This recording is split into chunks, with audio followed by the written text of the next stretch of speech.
Assalamualaikum warahmatullahi wabarakatuh. Perkenalkan, nama saya Jafir Patala Bagaskara dari TT4605. Kali ini saya akan menjelaskan tentang aplikasi Werksak yang ada di tugas Darkomdat. Nah, aplikasi Werksak ini digunakan untuk mengambil paket data dan menganalisanya. Lalu kita siapkan web yang akan digunakan dalam aplikasi Werksak nanti. Nah, web ini tuh bersifat HTTP. Untuk melakukan capture kita menggunakan WiFi, di mana laptop ini menggunakan WiFi pribadi, jangan jaringan umum. Nah, website ini kita tunggu nantinya 10 detik. Nah, nanti ada di sebelah pojok kiri atas yang ada gambar si review, kalian pencet. Nanti setelah 10 detik kalian pause. Nah, kemudian di filternya kita klik HTTP, nanti akan muncul seperti ini. Nanti dari filter HTTP yang dimana komputer akan meminta data ke web server melalui URL yang kemudian direspon dengan ditandainya dengan 200 OK.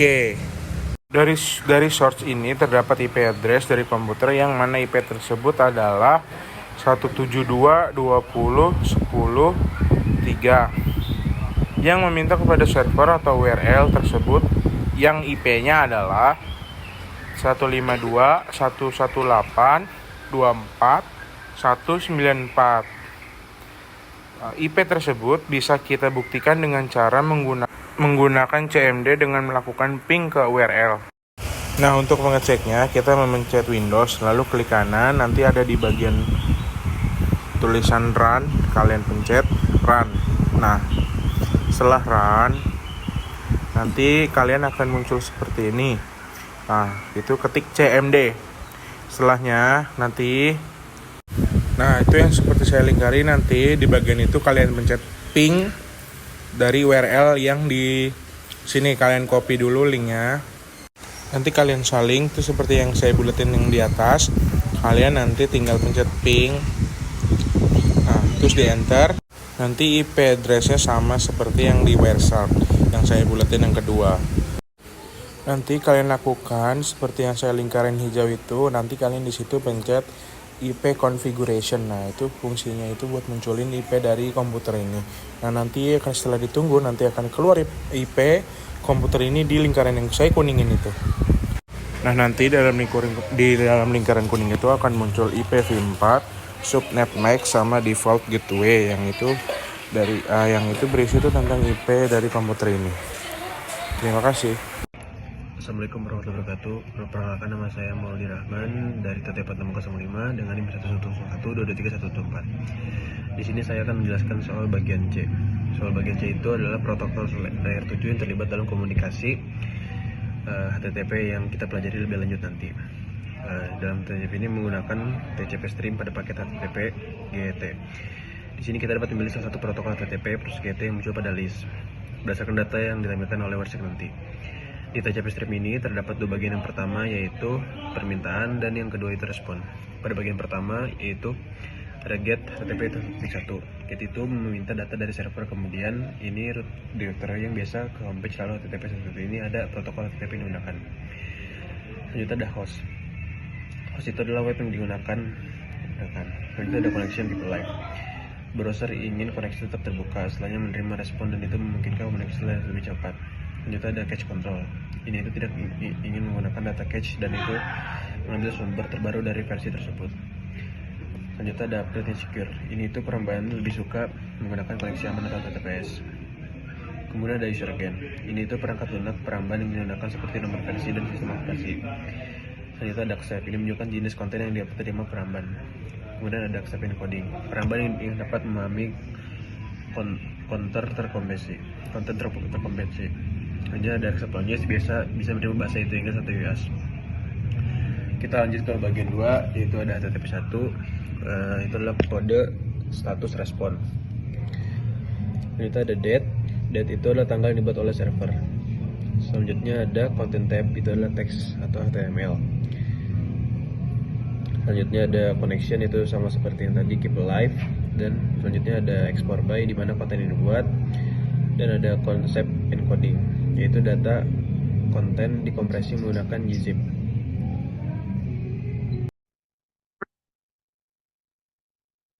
Assalamualaikum warahmatullahi wabarakatuh. Saya Fatur Rahman Aslamjaya dengan NIM 1101223379 akan menjelaskan soal nomor 2 bagian D. Soalnya itu pilih salah satu paket HTTP, perhatikan bagian panel paket detail, ceritakan dan jelaskanlah mengenai informasi apa saja yang terdapat pada panel paket detail tersebut. Tuliskan source IP address, destination IP address, source MAC address, dan destination MAC address dari paket yang telah dipilih. Pertama kita pilih yang ini aja, terus kita bisa lihat MAC address itu di Ethernet 2. Destination MAC address-nya itu yang EC A1D1EA1584 dan source MAC address-nya itu ada di 90E8685B A003. Untuk IP address-nya itu kita bisa lihat di source address-nya itu ada di 192.168.18.20. Destination address-nya itu di 152.118.24.194. Itu ada lagi soal yang apa perbedaan alamat IP dan MAC. Perbedaan IP dan MAC itu IP address itu bersifat logis dan MAC address itu bersifat fisik. MAC itu bersifat permanen tertanam pada perangkat, kalau IP address itu bisa berubah. Fungsi IP address itu digunakan untuk identifikasi jaringan, sedangkan MAC address digunakan untuk identifikasi perangkat di level hardware. Dan IP address itu bisa berubah-ubah tergantung dengan jaringan yang terhubung, sedangkan MAC address itu bersifat tetap atau permanen dan tidak bisa berubah. Mengapa perlu dua jenis alat tersebut? Dua jenis alat tersebut digunakan untuk identifikasi perangkat dan identifikasi fisik perangkat MAC address. Untuk pengalamatan internet, mereka tidak boleh sama untuk keamanan jaringan. Halo, perkenalkan nama saya Yoel Jojo Ginting dengan NIM 110122200075 dari kelas TT4605. Di sini saya akan menjelaskan di bagian E, yaitu masih dalam list hasil filter untuk HTTP. Perhatikan proses dari mulai HTTP GET request. Di situ kita buka HTTP dulu sampai dengan proses HTTP 200 oke, saya respon sampai.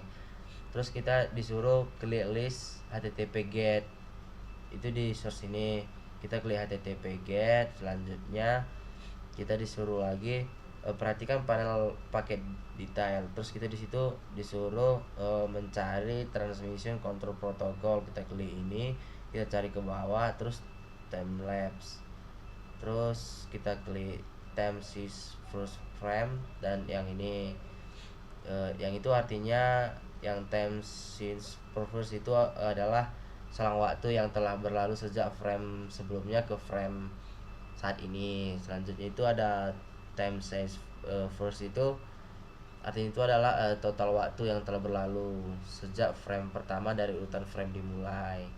Selanjutnya itu kita akan hitunglah waktu yang diperlukan dari mulai HTTP GET sampai dengan respon sampai ke user HTTP 200 oke. Di sini kita melihat time size purpose-nya di HTTP 200 oke itu kan dikurangin 0,01973300 dikurangi 0000, hasilnya itu kan dikurangin, hasilnya itu adalah 0000. Hasilnya itu adalah 0,0197330000. Dan selanjutnya itulah hasilnya dari kan. Selanjutnya di bagian F. Di bagian F itu gunakan filter untuk menampilkan proses yang melibatkan protokol TCP dan UDP. Itu kita buka di source-nya TCP garis lurus 2 dan UDP. Terus kita klik OK. Oke, di sini kita sudah melihat protokolnya itu protokol tamengnya lah, termasuk TCP itu adalah protokol yang memastikan pengiriman data yang andal dan berurutan antara dua perangkat dalam jaringan. Ini digunakan ketika keandalan lebih penting daripada kecepatan. Selanjutnya TCP memastikan bahwa data yang dikirim akan mencapai tujuan dengan benar dan dalam urutan yang besar. Selanjutnya ada itu UDP. UDP itu adalah protokol yang tidak memastikan pengiriman data yang andal dan berurutan, tetapi lebih cepat dan efisien daripada TCP.